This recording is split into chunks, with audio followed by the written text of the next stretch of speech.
লিবিয়ায় দাফন করা 23 জনের কাছে বাংলাদেশি পরিচয়পত্র পাওয়া যায়নি, জানালেন রাষ্ট্রদূত। হাসনাতের আশ্বাসে হাসপাতালে ফিরছে জুলাই অভ্যুত্থানের আহতরা, হাসনার আমলাদের বিরুদ্ধে অভিযোগ। রাজস্ব আদায়ের লক্ষ্যমাত্রা অর্জনে ব্যর্থ হিলি স্থলবন্দর, শর্ত সহজ করার তাগিদ আমদানিকারকদের।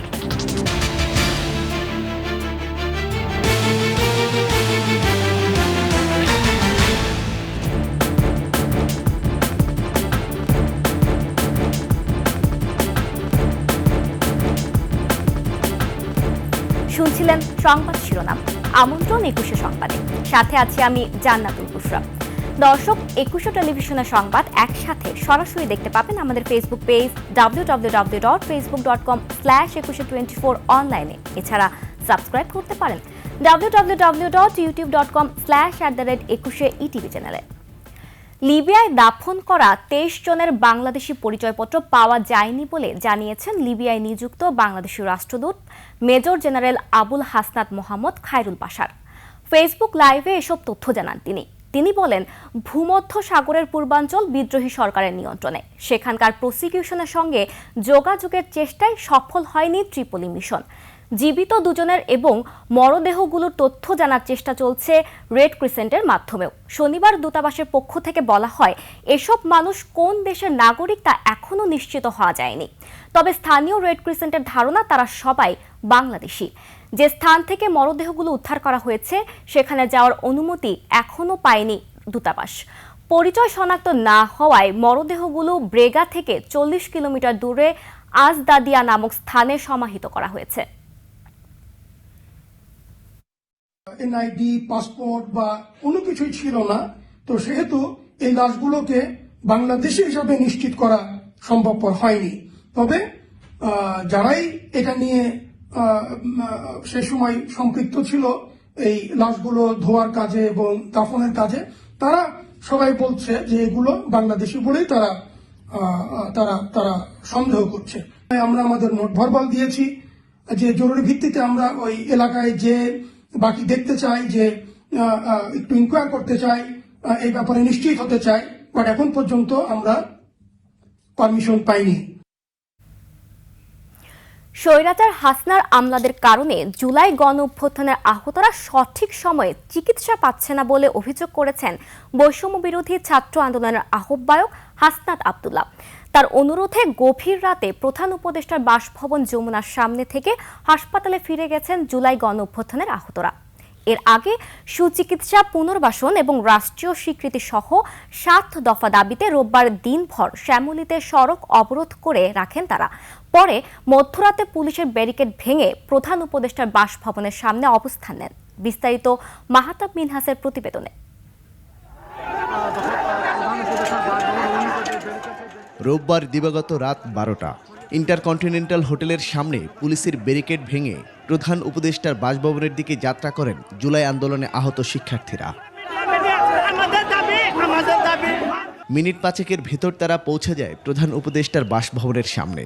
তাদের ঠেকাতে বাসভবনের সামনে অবস্থান নেয় শত শত আইনশৃঙ্খলা রক্ষাকারী বাহিনী, যোগ দেয় সেনাবাহিনীও। সুচিকিৎসা, পুনর্বাসন এবং রাষ্ট্রীয় স্বীকৃতি সহ 7 দফা দাবিতে আহত শিক্ষার্থীরা গেল কয়েক মাস ধরে অভিযোগ করে আসছেন। শনিবার থেকে নেমেছেন রাজপথেও। ক্যাটাগরি চাই না, ক্যাটাগরির বিষয়ে অনেকবার জানানো হয়েছে অনেক মাধ্যম থেকে, তাদেরকে অনেকবার মিডিয়ার মাধ্যমেও জানানো হয়েছে, কিন্তু তারা কোনো কর্ণপাত করেনি। আমাদের জন্য চেয়ারে বসে আছে, আমাদের অবদান এই দেশের জন্য যুদ্ধ করেছি, চোখ হারিয়েছি, হাত হারিয়েছি, পা হারিয়েছি। এক পর্যায়ে ঘটনাস্থলে যান হাসনাত আব্দুল্লাহ। তার ঘণ্টা দেড়েকের প্রচেষ্টায় শান্ত হয় পরিস্থিতি। আপনি কি বলতে পারবেন আপনাদের মধ্যে বিভাজন করা হয় নাই? বিভাজন করা হয় নাই, আপনাদেরকে নিয়ে পলিটিক্স করা হয় নাই। আমরা চাইছিলাম কি দেশটা সুন্দরভাবে চলুক, এই কারণে তো উপদেষ্টারা সৎ উপদেষ্টারে দিলাম। আর সৎ উপদেষ্টারা যে এত আমলা নির্ভর হবে এটা তারা আমরা বুঝি নাই। তারা দেখি হচ্ছে আরো বেশি তারা নিয়মতান্ত্রিক। রাত 1টায় হাসনাত আব্দুল্লাহর আশ্বাসে যমুনা ত্যাগ করেন তারা। আহতরা বলেন, রাজপথে থেকে তাদের দাবি পূরণের আশ্বাস দিয়েছেন হাসনাত। যে কোনো আমলাতন্ত্র থাকুক, ওখান থেকে ছিনিয়ে আনতে সে সর্বোচ্চ তার দিক থেকে দিয়ে আমাদের সাথে যদি রাজপথে নামতে হয় সে রাজপথে থাকবে। দাবি পূরণ না হলে আবারও রাজপথে নেমে প্রতিবাদ করার হুঁশিয়ারি দিয়েছেন গণ অভ্যুত্থানের আহতরা। মাহতাব মিনহাজ, 21 টেলিভিশন, ঢাকা। রাজধানীর বিভিন্ন হাসপাতালের আইসিইউ নিয়ে রয়েছে নানা অভিযোগ। এখানে সংকটাপন্ন রোগী ভর্তি হলেও নেই রোগী বান্ধব সেবার মানসিকতা। ভুক্তভোগীরা বলছেন লাখ লাখ টাকা দিলেও তারা পান না মানসম্মত সেবা, পোহাতে হয় দুর্ভোগ। আইসিইউ নিয়ে মুশফিকা নাজনীনের ধারাবাহিক প্রতিবেদনের আজ প্রথম পর্ব। ওরা শুধু পেশেন্ট ধরে টাকা খাওয়ার জন্য। আইসিইউর ব্যবসা ছাড়া আর কিছুই না। এই আইসিইউতে নিয়ে যদি রোগীর সেবা শুশ্রূষা করতো তার রোগী ঠিকই সুস্থ হতো। ডক্টর সালিহা কাদের কিডনি রোগে আক্রান্ত মাকে ভর্তি করেছিলেন রাজধানীর বসুন্ধরায় এক বেসরকারি হাসপাতালে। তার অভিযোগ, সেখানে আইসিইউতে মায়ের চিকিৎসার জন্য লাখ লাখ টাকা ব্যয় করেও পাননি সন্তোষজনক সেবা। ডায়ালিসিস করছিল, মেশিন নষ্ট হয়ে গেছে আমার সামনে।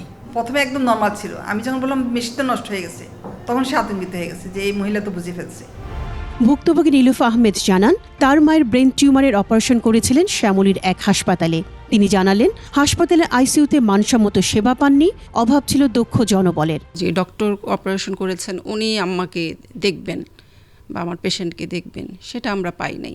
যেখানে আমরা 20 লাখ 25 লাখ টাকা দিচ্ছি, সেখানে এটা দেখতে ভালো লাগে না যে আমার পেশেন্টটা এত সিরিয়াস আর তারা দূরে বসে মোবাইলে স্ক্রলিং করছে। এটা সেবার ক্ষেত্রে এটা আসলে মানা যায় না। আইসিইউতে সংক্রমণ প্রতিরোধেও আছে উদাসীনতার অভিযোগ। একই আইসিইউ জোনে বিভিন্ন রোগী রেখে তাদের চিকিৎসা দেওয়ায় ক্ষুব্ধ মোহাম্মদপুরের রেজিনা হোসেন। হতাশ তিনি, দেশে বিশ্বমানের আইসিইউ নেই বলে। দেশের বাইরে ওরা পাচ্ছে, আমরা কেন পাচ্ছি না? পেশেন্টের আত্মীয়স্বজনরাও কিন্তু সে সময় অসহায় থাকে। তারা যখন নার্সদের সাথে বা ভিতরে ডক্টরের সাথে যদি খারাপ আচরণ পায়, তাদেরও তখন ভরসাটা নষ্ট হয়ে যায়। ইন্টেন্সিভ কেয়ার ইউনিট বা নিবিড় পরিচর্যা কেন্দ্রে দক্ষ চিকিৎসক নার্স দিয়ে সংকটপূর্ণ অবস্থায় রোগীদের দ্রুততার সাথে সেবা দেওয়ার কথা থাকলেও রাজধানীর নামকরা অনেক হাসপাতালে সেবা না পাওয়ার অভিযোগ করেন ভুক্তভোগীরা। এই বিষয়ে কথা বলতে গেলে আইসিইউতে কর্মরতরা জানান, হাসপাতালে পর্যাপ্ত লোকবল না থাকায় ঘটে অনাকাঙ্ক্ষিত ঘটনা। একজন নার্স হিসেবে আমাদের আইসিইউতে 1:1 থাকার কথা, সেখানে আমরা 2টা বা 3টে পেশেন্ট নিয়ে কাজ করি। হয়তো এই জন্য একটু কাজ দিলে হয় বা একটা পেশেন্ট খারাপ হলে ওইটা একটু সময় দিতে পারি না। অনেক সময় দেখা যায় যে আমরা পেশেন্ট নিয়ে কাজ করতেছি, কিন্তু পেশেন্ট পার্টি এসে বারবার যন্ত্রণা করতেছে। ওনারা যে একটু ধৈর্য ধরবে, ওয়েট করবে, তখনই হচ্ছে কমপ্লেনটা হয়। বিএসএমএমইউ এর ICU chairman professor doctor Mostafa Kamal বলেন, হাসপাতালগুলোয় দক্ষ আইসিইউ বিশেষজ্ঞের সংকট রয়েছে। সারা দেশে মানসম্মত সেবা বাড়াতে সময় লাগবে। অবস্থার কারণেই তাদের কমপ্লেনগুলো বাড়ে। জেনারেল পিপলও আসে, আবার কিছু কিছু আসে ধনী লোকরা যারা ওইখানে সার্ভিস পেয়ে এখানে আসতেছেন। এই দুই ধরনের মেন্টালি রোগী যখন আমাদের এখানে এসে পৌঁছে, তখন এখানে একটা সিস্টেমের বৈষম্য যখন হয়, তাদের মধ্যে কমপ্লেনটা স্বাভাবিকভাবে হয়। বিদেশের একটা নার্স যেই আবহাওয়াতে যে সার্ভিসটা দিচ্ছে, সেই আবহাওয়াটা তো আমরা তৈরি করে দিতে পারি না তাদের জন্য। সরকারি বেসরকারি আইসিইউ ইউনিটে চিকিৎসার ব্যয়, মান ও স্বচ্ছতা নিয়ে বারবার কঠোর তদারকির কথা বলা হলেও বাস্তব চিত্র একেবারেই ভিন্ন। মুশফিকা নাজনীন, 21 টেলিভিশন, ঢাকা। অর্থ বছরের 6 মাসে রাজস্ব আদায়ের লক্ষ্যমাত্রা অর্জন করতে পারেনি হিলি স্থলবন্দর কর্তৃপক্ষ। বলছে, আমদানি পণ্যের শুল্ক ও সম্পূরক শুল্ক কমায় কমেছে রাজস্ব আদায়। এদিকে আমদানিকারকরা বলছে, উচ্চ শুল্কের পণ্য আমদানির ক্ষেত্রে বিদ্যমান শর্ত সহজ করলে বাড়তে পারে রাজস্ব। হিলি প্রতিনিধি সালাউদ্দিন বকুলের তথ্যচিত্রে ডেস্ক রিপোর্ট। 2023-24 অর্থ বছরের শেষ 6 মাস অর্থাৎ জানুয়ারি থেকে জুন পর্যন্ত হিলি স্থলবন্দরের রাজস্ব আয়ের লক্ষ্যমাত্রা ছিল 261 কোটি 18 লাখ টাকা। তবে সে লক্ষ্যমাত্রা অর্জিত হয়নি। এরপরও 2024-25 অর্থ বছরের জুলাই থেকে ডিসেম্বর পর্যন্ত রাজস্ব আয়ের লক্ষ্যমাত্রা আরও 150 কোটি টাকা বাড়িয়ে 362 কোটি 69 লাখ টাকা নির্ধারণ করা হয়। বাস্তবতা হচ্ছে, এবারও লক্ষ্যমাত্রা অর্জন হয়নি, বরং রাজস্ব আয়ের ঘাটতি রয়ে যায় 43 কোটি 93 লাখ। আয় হয়েছে 318 কোটি 76 লাখ টাকা। অধিক শুল্কমুক্ত পণ্য আমদানিতে জটিলতা নিরসন সহ পণ্য খালাস দ্রুত করা গেলে বন্দর দিয়ে আমদানি বাড়বে। এতে রাজস্ব আদায়ও বৃদ্ধি পাবে বলছেন আমদানিকারকরা। একই পণ্য হিলিপোর্ট দিয়েও আসে, কিন্তু এখানে বেনাপোলের সে রেফারেন্স কপিটা এখানে মূল্যায়ন করা হয় না। ডলারের যে অবস্থা, আমাদের আসলে আমদানি করে আমরা পোষাতে পারতেছি না। আমাদের একটা পণ্যের ডিউটি $5, বেনাপোলে $3.5। তখন দেখা গেছে যে আমরা নিরুপায় হয়ে বেনাপোল দিয়ে আমদানি, এটা একটা বড় কারণ। পাথর এবং কয়লা হিলিপোর্ট দিয়ে তো ইম্পোর্ট বন্ধই হয়ে গেছে। পণ্য আমদানিতে কোনো নিষেধাজ্ঞা নেই জানিয়ে বন্দর কর্তৃপক্ষ বলছে কিছু কিছু পণ্য শুল্কমুক্ত হয় রাজস্ব আয় কমেছে।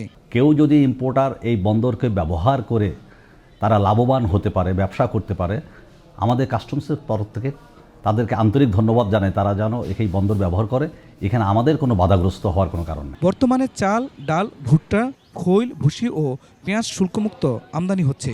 এছাড়া এ বন্দর দিয়ে আগে 100 ট্রাকের বেশি পাথর আমদানি হতো, এখন যা বন্ধ রয়েছে। Khurshid Alam, desk report, 21 television. নিচ্ছি সংবাদ বিরতি। যখন ফিরছি তখন অন্যান্য সংবাদের সঙ্গে আরও যা থাকছে। বিশ্ব ইজতেমার দ্বিতীয় পর্ব শুরু, ময়দানে জড়ো হচ্ছেন দেশি বিদেশি মুসল্লিরা।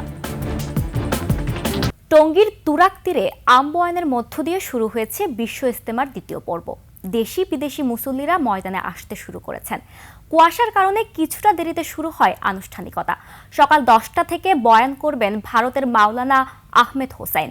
দ্বিতীয় পর্বে এবার 22 জেলার মুসল্লিরা অংশগ্রহণ করেছেন। 40টি খিত্তায় অবস্থান নিয়েছেন তারা। ইতোমধ্যে স্বেচ্ছাসেবক ও সিটি কর্পোরেশনের কর্মীরা মাঠ প্রস্তুত করেছেন। ইজতেমা নির্বিঘ্ন ও শান্তিপূর্ণ করতে আইন শৃঙ্খলা বাহিনীর পক্ষ থেকে 5 স্তরের নিরাপত্তা ব্যবস্থা নেওয়া হয়েছে। গতকাল প্রথম পর্বের আখেরি মোনাজাত শেষে ময়দান পরিষ্কার পরিচ্ছন্ন করেন তাবলিগের স্বেচ্ছাসেবক কর্মীরা।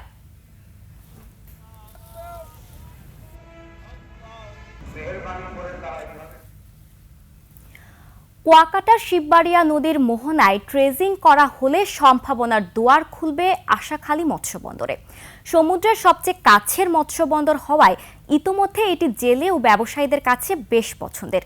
নদীটি সচল রাখলে কর্মসংস্থান হবে প্রায় 1.5 লক্ষ মানুষের। পটুয়াখালী থেকে মুজাহিদ প্রিন্সের তথ্য ও ছবিতে ডেস্ক রিপোর্ট। কক্সবাজার থেকে সাতক্ষীরা পর্যন্ত 110 কিলোমিটার সমুদ্র উপকূলের সমুদ্র নিকটবর্তী পোতাশ্রয় কলাপাড়া উপজেলার কুয়াকাটা সংলগ্ন শিববাড়িয়া নদী। এই নদীকে কেন্দ্র করেই গড়ে উঠেছে আলিপুর, মহিপুর ও আশাখালী মৎস্যবন্দর। আশাখালী মৎস্যবন্দর ইতোমধ্যে জনপ্রিয় হয়ে উঠেছে জেলেদের কাছে। তবে নদী মোহনায় চর জেগে ওঠায় এটি হুমকির কারণ হয়ে দাঁড়িয়েছে। ড্রেজিং করে চ্যানেলটি সচল রাখার দাবি স্থানীয়দের। এই চরের কারণে বোট ঢুকতে পারতে আসে না। এই খালটা ড্রেজিং ছাড়া কোনো কায়দায় বোটগুলা ঢুকতে পারতে আসে না।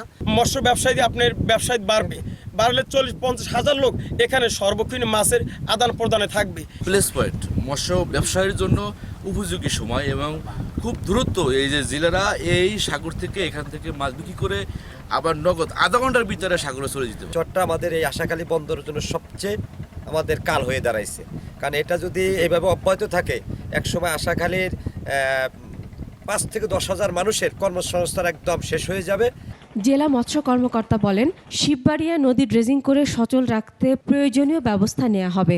এই নদীটা যদি ড্রেজিং করা হয় তাহলে সাগরের ট্রলারগুলো খুব দ্রুত মহিপুর, আলিপুর এবং আশাখালীতে মৎস্য অবতরণ করতে পারবে এবং সাগরে যেতে পারবে। তাদের সময় অনেকটা কমে যাবে। তো আমরা এই বিষয়টা মৎস্য প্রাণী সম্পদ মন্ত্রণালয়ের দৃষ্টি আকর্ষণ করবো যেন আমাদের এই শিববাড়িয়া নদীটি খনন করার ব্যবস্থা করা হয়। এদিকে শিববাড়িয়ার রাবনাবাদ চ্যানেলের মোহনা থেকে আন্ধারমানিক নদীর মোহনা পর্যন্ত ড্রেজিং এর উদ্যোগ নেয়ার কথা জানান বন্দর কর্মকর্তা। শিববাড়িয়ার সাথে যদি রাবনাবাদ চ্যানেলের মুখ এবং আপনার যে আন্ধারমানিক নদীর মুখ, এই পুরো শিববাড়িয়া নদীটাকে যদি আমরা কভার করতে পারি ড্রেজিং এর চাহিদা পেলে আমরা অবশ্যই ড্রেজিং এর জন্য ইনিশিয়েটিভ নিব। ড্রেজিং এর মাধ্যমে শিববাড়িয়া নদী ফিরে পাবে স্বাভাবিক নাব্যতা। জেলে, ট্রলার, আড়তদার আর ক্রেতাদের পদচারণায় মুখর থাকবে পুরো এলাকা, এমনটাই প্রত্যাশা সংশ্লিষ্টদের। Masum আলিসা, desk report, 21 television. আর এর সাথে শেষ করছে 21 সংবাদ। যাবার আগে সংবাদ শিরোনামগুলো আরও একবার। লিবিয়ায় দাফন করা 23 জনের কাছে বাংলাদেশি পরিচয়পত্র পাওয়া যায়নি, জানালেন রাষ্ট্রদূত। হাসনাতের আশ্বাসে হাসপাতালে ফিরেছে জুলাই অভ্যুত্থানে হতাহতরা। হাসিনার আমলাদের বিরুদ্ধে অভিযোগ। রাজস্ব আদায়ের লক্ষ্যমাত্রা অর্জনে ব্যর্থ হিলি স্থলবন্দর, শর্ত সহজ করার তাগিদ আমদানিকারকদের।